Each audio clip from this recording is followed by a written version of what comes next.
Binalikan nila itong bahay. So, nalilito sila. Kaya tinitingnan nilang mabuti. Nahayaan ko muna silang magmuni-muni. Ito kasi yung option. Ito yung Luna. Ang available lot area, 140 square meter. Ito, 100 lang yan. Yung actual is 140. Ang presyo niya, 3.7 million.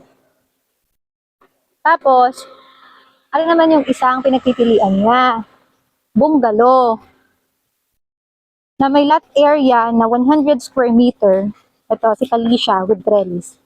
100 square meter ang lote, tapos ready for occupancy na siya. Yan na mismong bahay na yan. Ang presyo niya ay 3.3 million. So, nalilito siya. Alin ba ang gusto niya? Alin ba ang kukuhanin niya? Ari bagang ready for occupancy na are. 100 ang lote. 3.3 million. Yan na mismo.